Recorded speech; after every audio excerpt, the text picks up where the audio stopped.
Hello students, आज हम लोग चैप्टर 5 साइकोलॉजिकल डिसऑर्डर से रिलेटेड कुछ एमसीक्यूज सॉल्व करेंगे। पिछली वीडियो में मैंने उसके बेसिक्स कॉन्सेप्ट आप लोगों को बताए। उम्मीद है आप लोगों को समझ में आया होगा। अगर आपने उस वीडियो को अच्छे से सुना होगा और समझा होगा तो आज के एमसीक्यूज में आप अच्छा स्कोर कर सकते हैं। कुछ 7-8 मैंने इम्पॉर्टेंट जो अक्सर आते हैं क्वेश्चन इस एग्ज़ाम में, उससे रिलेटेड मैंने एमसीक्यूज रखे हैं। फटाफट मैं पूछ रही हूँ और आप अपने आप से जवाब दीजिए। आपको कितना याद है और सही याद है या गलत पता चलेगा, क्योंकि मैं सही आंसर भी बताऊंगी। आप सबको हमारे चैनल क्लासरूम में स्वागत है आप सबका। और हम लोग साइकोलॉजी सीयूटी के लिए चैप्टर 5 के एमसीक्यूज को सॉल्व करने जा रहे हैं। तो मैं स्टार्ट करूं, शुरू करूं? चलिए, आप लोग भी अब अपने आंसर को टिक करते रहिए, देखिए सही है कि गलत। पहला क्वेश्चन, साइकोलॉजिकल डिसऑर्डर की पहचान किससे होती है? मतलब कैसे पहचानेंगे कि साइकोलॉजिकल डिसऑर्डर है, क्या है उसमें? Option A happiness, B 4D। 4D आप लोग को याद होगा ना, डिस्ट्रेस, और क्या था, याद है कि नहीं याद है? मैं 1 मिनट का टाइम दे रही हूँ, बताइए 4D क्या है? Distress, dysfunction, deviation and danger. ठीक, तो ये क्वेश्चन है कि साइकोलॉजिकल डिसऑर्डर की पहचान किससे होती है? ए हैप्पीनेस, बी 4D, वही 4D अभी मैंने बताया, सी इंटेलिजेंस एंड डी मेमोरी।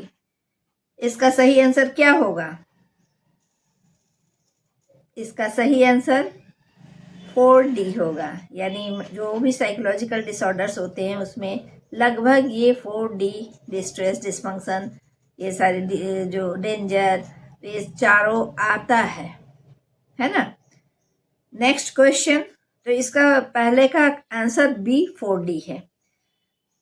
दूसरा क्वेश्चन है, निम्न में से एंजाइटी डिसऑर्डर, निम्न में से कौन सा एंजाइटी डिसऑर्डर है? अब एंजाइटी डिसऑर्डर के अंतर्गत कौन सा डिजीज आता है, जो कल की वीडियो में भी मैंने बताया था, और उसके पहले आप तो निस्संदेह जानते हैं, पढ़ भी चुके हैं, बस रिवाइज करना है आपको। डिप्रेशन, बाइपोलर, फोबिया और स्किजोफ्रेनिया। इसका सही आंसर क्या है? फोबिया, क्योंकि फोबिया को एंजाइटी डिसऑर्डर का एक प्रकार माना जाता है। जहां तक डिप्रेशन का सवाल है, डिप्रेशन कई बार एक अलग से डिसऑर्डर भी होता है और कई बार ये साइकोलॉजिकल डिसऑर्डर का एक कॉमन सिम्टम होता है। यानी ये ओसीडी में भी डिप्रेस्ड हो सकता है इंसान, एंजाइटी में तो होता है, चाहे फोबिया हो, ओसीडी हो, किसी भी चीज में। कई बार साइकोटिक सिम्टम में भी साथ साथ में डिप्रेसिव सिम्टम्स भी होते हैं। तो डिप्रेशन जो है अलग से एक डिसऑर्डर भी होता है और ये एक मेंटल डिसऑर्डर का बहुत ही कॉमन और इम्पोर्टेंट सिम्टम भी है। बाइपोलर बिल्कुल डिफरेंट चीज है, तो बाइपोलर इसका आंसर होगा नहीं। स्किज़ोफ्रेनिया भी नहीं होगा, क्योंकि स्किज़ोफ्रेनिया जो है साइकोटिक डिसऑर्डर में आता है, बाइपोलर भी। इसलिए सही आंसर क्या है? सी फोबिया। नेक्स्ट क्वेश्चन, हेलुसिनेशन का क्या मतलब होता है? हेलुसिनेशन का मतलब आप लोग को फिर से मैं याद दिला दूं। हेलुसिनेशन एक ऐसा, हम लोग जो परसेप्शन करते हैं किसी भी चीज को, तो ये जो है इसमें बिना किसी स्टिमुलेशन के, बिना किसी उद्दीपन के, बिना किसी चीज के हमें उस चीज का अनुभव होना। जैसे कोई आवाज दे रहा है और आवाज दूसरे तरह से सुन ले तो अलग बात है, इसमें कोई आवाज ही नहीं दे रहा है और हम ऑडिटरी हेलुसिनेशन, हमें किसी की आवाज सुनाई देती है, कोई खड़ा ही नहीं है और हमें लगता है कोई बंदा खड़ा है बुला रहा है। तो इसमें क्या है कि कोई ऐसी चीज होती नहीं है जो हमें नजर आती है, जो हमें महसूस होता है, चाहे आवाज हो तो वो आवाज का कोई स्रोत नहीं, फिर भी हम आवाज सुनते हैं। देख सामने कोई बंदा नहीं है लेकिन हमें वो दिखाई देता है, विजुअल हेलुसिनेशन। तो ये हेलुसिनेशन है, इसको हम विभ्रम कहते हैं। और एक जो भ्रम होता है, जैसे रस्सी को सांप समझना, तो उसमें चीजें हैं, कोई सामान है लेकिन प्रॉपर लाइट नहीं पड़ रहा है और रस्सी जो है सांप की तरह दिखता है, तो वो हमें गलत परसेप्शन हो गया। लेकिन इसमें रस्सी है ही नहीं और हमें सांप दिख रहा है, तो ये हेलुसिनेशन हो गया, है ना। तो इसमें पूछ रहा है हेलुसिनेशन का क्या मतलब है, आप समझ गए। अब मेरे क्वेश्चन का आंसर दीजिए। ऑप्शन ए, रियल चीज को गलत समझना। ऑप्शन बी, जो है ही नहीं उसे देखना या सुनना। आंसर सी, बार बार सोचना। एंड डी, डर लगना। तो जैसा कि मैंने बताया, आप लोग को पता होना चाहिए इसका सही आंसर क्या है, बी, जो है ही नहीं उसे देखना या सुनना। क्वेश्चन नंबर 4, बाइपोलर डिसऑर्डर में क्या होता है। मूड डिसऑर्डर के अंतर्गत बाइपोलर डिसऑर्डर आता है। बाइपोलर डिसऑर्डर में एक तरफ मैनिक फेज, दूसरी तरफ डिप्रेसिव फेज। कभी मैनिया यानी अत्यंत खुश, खूब बोलना, खूब एक्टिव होना, खूब खर्च करना, बड़ी बड़ी बातें करना, अपने आप को बहुत बड़ा समझना, और फिर कुछ समय बाद एकदम बेकार, हम किसी लायक नहीं है, किसी से बात नहीं करना, चुप रहना, उदास रहना। एक साथ कंट्रास्ट, कभी मूड स्विंग्स होते हैं, कभी मैनिक तो कभी डिप्रेसिव। ये एक बहुत इंपॉर्टेंट साइकोटिक डिसऑर्डर है, बाइपोलर डिसऑर्डर। तो इसमें क्या होता है, आपने सब, मैंने डिसऑर्डर बता दिया कि क्या है इसमें। अब आप सही आंसर दीजिए। ए, केवल सैडनेस। बी, केवल खुशी। सी, मूड स्विंग्स यानी manic plus depression. And D, memory loss. तो सही आंसर क्या होगा, बिल्कुल सही, सही आंसर सी होगा, यानी मूड स्विंग्स, जिसमें कभी मैनिया तो कभी डिप्रेशन। ये जो अवधि है, कभी कभी कुछ दिन में चेंज होता है, कभी कुछ महीने में चेंज होता है, नहीं कुछ महीना मैनिक, कुछ महीना डिप्रेसिव, कभी कुछ दिन मैनिक, कुछ दिन, और कभी कभी कुछ घंटों में भी हो सकता है, लेकिन रेयर होता है। नेक्स्ट क्वेश्चन है, ओसीडी यानी ऑब्सेसिव कंपल्सिव डिसऑर्डर में मुख्य समस्या क्या होती है। ये जैसे होता है साइकोलॉजिकल डिसऑर्डर को दो भागों में बांटते हैं, psychotic disorder and neurotic disorder, psychoneurosis. यानी साइकोटिक डिसऑर्डर में स्किज़ोफ्रेनिया, बाइपोलर वगैरह गंभीर मानसिक रोग आता है, और ये जो होता है ओसीडी, वो साइकोटिक डिसऑर्डर नहीं है, ठीक है। इसमें दो चीजें होती हैं, एक ऑब्सेशन, दूसरा कंपल्सन। ऑब्सेशन, एक ही थॉट, एक ही विचार बार बार रिपीट अगेन एंड अगेन, और आप उसको जितना कंट्रोल करना चाहते हैं कि ये विचार मेरे दिमाग में नहीं आए, उतना ही वो आप पर हावी होता है। और कंपल्सन में कोई ऐसा एक्ट, कोई ऐसा व्यवहार जो आप बार बार और लगातार कर रहे हैं, जैसे धुले हुए हाथ को बार बार धोना, चेक की हुई चीज को बार बार चेक करना, लॉक बंद है बार बार लॉक चेक कर रहे हैं, तो इस तरह के अलग अलग बिहेवियर होते हैं। तो ओसीडी का मतलब है ऑब्सेसिव यानी थॉट बार बार आना, कंपल्सिव बिहेवियर बार बार करना, डिसऑर्डर। तो इसकी मुख्य समस्या क्या है, option A, mood change. B, fear. C, obsession plus compulsion. And D, personality split. तो क्या सही आंसर होगा, बिल्कुल सही, सही आंसर सी है, obsession plus compulsion.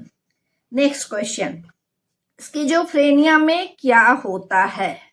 Schizophrenia मेजरमेंटल illness है, और इसमें थॉट डिसऑर्डर हो जाता है, परसेप्शन गलत होता है, इसमें हेलुसिनेशंस होते हैं, यानी कुछ जो है ही नहीं वो दिखना, जो आवाज ही नहीं है और सुनना, मतलब चीजें नहीं और हमें वो दिखे, हमें वो सुनाई दे, हमें उसका स्वाद लगे, हमें उसकी महक आए, जो कि उसका अस्तित्व ही नहीं है। दूसरा इसमें डिल्यूजन होता है। डिल्यूजन मीन्स फॉल्स बिलीफ, ऐसा फॉल्स बिलीफ जिसको दुनिया के किसी भी रीजनिंग से, किसी भी लॉजिक से आप काटेंगे, लेकिन वो मानने को ही तैयार नहीं होता है स्किज़ोफ्रेनिया में। तो इस तरह के सिम्टम्स होते हैं। इसमें तरह तरह की शंका चीज होती है, लोग मेरे खिलाफ साजिश कर रहा है, कोई मारना चाह रहा है, कोई मुझे पागल करना चाह रहा है। तो इस तरह की विजार थॉट्स और बिहेवियर्स होते हैं। अब आपको इसमें बताना है सिजोफ्रेनिया में क्या होता है। Number 1 multiple personality, number 2 reality से disconnect, C high IQ and D emotional control. सबसे ज्यादा इसके करीब आंसर कौन सा होगा? रियलिटी से डिस्कनेक्ट होना, वास्तविक दुनिया से बिल्कुल ये कट जाते हैं। तो सही आंसर क्या होगा? बी, रियलिटी से डिस्कनेक्ट। नेक्स्ट क्वेश्चन, अब हम थेरेपी पे आते हैं। सीबीटी बहुत ही कॉमन साइकोथेरेपी आजकल बहुत यूज हो रहा है। हम लोग भी अपने मैक्सिमम पेशेंट्स पे सीबीटी यूज करते हैं और बहुत ही प्रभावी भी रहता है। तो कॉग्निटिव बिहेवियर थेरेपी को शॉर्ट में सीबीटी कहते हैं। का फुल फॉर्म क्या हुआ? ये तो मैंने बता ही दिया आंसर। तो इसमें क्वेश्चन है cognitive behaviour therapy, clinical brain therapy, controlled behaviour technique and cognitive brain training. सही आंसर कॉग्निटिव बिहेवियर थेरेपी। अब साइकोलॉजिकल डिसऑर्डर से के क्या कारण होते हैं? कल के वीडियो में मैंने बताया था ना मुख्य कारण क्या क्या होते हैं, याद है? नहीं याद है तो ऑप्शन को देख के याद आ जाएगा। ए केवल बायोलॉजिकल, बी केवल सोशल, सी केवल psychological and D multiple factors. Actually जो भी डिजीज होता है रेयरली ही ऐसा होता है कि कोई खास कारण से होता है। एक छोटा सा जैसे एग्जांपल मैं देती हूँ कि जैसे कोई बच्चा है, एग्ज़ाम देता है और मेहनत भी करता है, लेकिन रिजल्ट आता है बहुत कम मार्क्स आते हैं। जब उसको कम मार्क्स आते हैं तो इससे क्या होता है? साइकोलॉजिकल डिस्ट्रेस उसको होता है कि सबके सामने ह्यूमिलिएशन होगा, सारे मेरे फ्रेंड्स इतने अच्छे मार्क्स लाए, मैं नहीं ला पाया। तो बहुत ही ज़्यादा उसको एक सदमा भी लगेगा कि उसने बहुत अच्छी तैयारी की थी और बहुत अच्छा का उम्मीद किया था और बहुत ही बेकार हो गया। तो एक ट्रॉमा हो जाता है उसके, साइकोलॉजिकल ट्रॉमा होता है। फिर क्या होता है? जिस सोसाइटी में है, फ्रेंड सर्किल में है, अड़ोस पड़ोस में है, लोग पूछते हैं क्या हुआ, कैसे परसेंट आया? अरे तुम किए नहीं, क्या करते थे? दिन भर किताब लिए बैठे रहते थे, पढ़ाई वढ़ाई नहीं करते थे। कोई कहता है लगता है इसका दिमाग तेज नहीं है।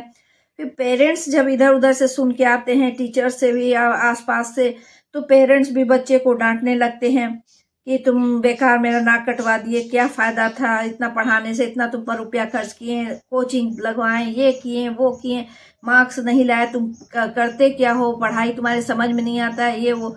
तो ये सारी चीज़ें एक साथ हो रही हैं क्या? यानी आपको सोशल हो रहा है, सोशल में फैमिली वाला भी हुआ, आसपास के लोग, इन्वायरमेंट पे भी निगेटिविटी आई, खुद से उसके अंदर साइकोलॉजिकल डिस्ट्रेस हुआ। ये सारे फैक्टर्स इकट्ठे हो गए और क्या होता है? कुछ दिन के बाद वो बच्चा डिप्रेशन में चला जाता है। डिप्रेशन में ही नहीं जाता, उसमें सुसाइडल थॉट्स आने लगते हैं, वो सुसाइड को अटेम्प्ट करने की कोशिश करता है। तो अगर इस केस में अगर देखा जाए तो क्या होता है कि बच्चे के डिप्रेशन का कारण कोई एक तो नहीं है कि बायोलॉजिकल है या साइकोलॉजिकल है या सोशल है, सारे फैक्टर्स मिलकर ऐसा सिचुएशन क्रिएट कर देते हैं कि उसे साइकोलॉजिकल डिसऑर्डर हो जाता है। तो साइकोलॉजिकल डिसऑर्डर के शायद ही कभी कोई एक कारण होते हैं, नॉर्मली जो इसका होगा मल्टीपल फैक्टर्स, बहुत सारे कारण इसके लिए जिम्मेवार होते हैं। तो आपका जो ये क्वेश्चन है साइकोलॉजिकल डिसऑर्डर के क्या कारण होते हैं, इसका सही आंसर है डी, मल्टीपल फैक्टर्स। इस तरह के एमसीक्यू में क्वेश्चन आएंगे और इस चैप्टर के ये कुछ इम्पॉर्टेंट क्वेश्चंस थे, इसी से मिलते जुलते या इस टाइप के ही क्वेश्चन आपको एग्जाम में पूछे जाएंगे। तो सारे डिसऑर्डर्स के सिम्टम, टाइप, कॉज, ये सब आपने अच्छे से पढ़ लिया होगा, तो आपके लिए इसका आंसर देना बिल्कुल भी मुश्किल नहीं होगा। एक दो और एग्जाम्पल देती हूँ। ये तो हुआ एमसीक्यू। आपको मैच द फॉलोइंग क्वेश्चंस भी आते हैं, जैसे इसमें है फोबिया, और फोबिया को आपको मैच करना है कि क्या इसमें एक तरफ डिजीज है और दूसरी तरफ उसका उसकी पहचान है। तो जैसे हुआ फोबिया, अब इधर है आपको obsessive thought, mood, anxiety, hallucination and delusion. तो इसका सही मैच क्या होगा? फोबिया एंजाइटी से जुड़ा हुआ है। तो फोबिया का सही आंसर होगा एंग्जाइटी। मैच आप करोगे फोबिया को एंग्जाइटी से। फिर डिप्रेशन पर अगर हम बात करते हैं तो एंग्जाइटी, हेलुसिनेशन, डिल्यूजन, मूड और ऑब्सेसिव थॉट्स। तो इस ये जो है डिप्रेशन क्या है, मूड डिसऑर्डर का ही पार्ट है जो डिप्रेशन आता है। तो इसका सही आंसर क्या होगा, मूड। तो इसको आप मैच करोगे डिप्रेशन को मूड के साथ। थर्ड हुआ ओसीडी। ओसीडी में आपको hallucination, delusion, anxiety, mood, obsessive thought. तो इसमें क्या होगा, इसको मैच करेगा obsessive thought. And last schizophrenia, इसमें भी आ रहा है एंग्जाइटी, मूड, ऑब्सेसिव थॉट और हेलुसिनेशन, डिल्यूजन। इसका सही आंसर होगा हेलुसिनेशन एंड डिल्यूजन। तो इस तरह से मैच द फॉलोइंग्स भी आएगा। तो अगर आपको डिजीज के सिम्टम्स, कॉजेज, टाइप सब अच्छे से याद है तो इस तरह के क्वेश्चन का आंसर आप बहुत ही सहजता के साथ दे सकते हैं। उसके अलावा केस बेस्ड क्वेश्चंस भी आते हैं कि कोई मरीज का केस दे देगा और आपको उसका आइडेंटिफाई डिसऑर्डर करना होगा कि किस डिसऑर्डर से रिलेटेड है। जैसे ये हम जो पूछ रहे हैं आप बताएं। रोहन बार बार दरवाजा का लॉक चेक करता है, गिने हुए रुपए बार बार चेक करता है, जब भी घर से बाहर से घर आता है तो बाथरूम में जाकर एक बार पैर हाथ धोकर आ जाता है, फिर थोड़ी देर के बाद जाता है, फिर वो वॉश बेसिन से खूब अच्छे से 4-5 बार हाथ धो लेता है, फिर घर में आके हाथ को सुखाता है, फिर बाथरूम में जाता है, फिर पैर को धोता है। और ये प्रोसेस लगातार वो आधे घंटे तक करता रहता है जब तक कि कोई बहुत बुरी तरह से डांट के उसको रोके नहीं। तो ये इसका क्या होगा, आइडेंटिफाई डिसऑर्डर क्या होगा इसके लिए, ओसीडी, ऑब्सेसिव कंपल्सिव डिसऑर्डर। तो इस तरह के केस बेस्ड क्वेश्चन भी आते हैं। तो ये कुछ इस प्रकार के क्वेश्चंस आपको मल्टीपल चॉइस क्वेश्चन या केस बेस्ड या मैच द फॉलोइंग्स आते रहेंगे। तो हर चैप्टर को मैं अलग से आपका छोटा छोटा वीडियो बनाऊंगी जिसमें उस चैप्टर के बारे में बेसिक्स बताऊंगी और नेक्स्ट वीडियो उसका रहेगा उस चैप्टर से रिलेटेड मल्टीपल चॉइस क्वेश्चन जिसको आप सहजता से सॉल्व कर सके। उम्मीद है आज के क्वेश्चन का आंसर आपको लाभ देगा और आप इसी तरह अपनी तैयारी करना चाहते हैं आगे तो ये क्लासरूम को सब्सक्राइब कर लीजिए और मेरे सब्सक्राइब तो कीजिए ही, बेल आइकन को प्रेस करना ना भूलिए ताकि जो भी नोटिफिकेशन आए इधर एग्जाम के दौरान आपसे एक भी वीडियो मिस ना हो।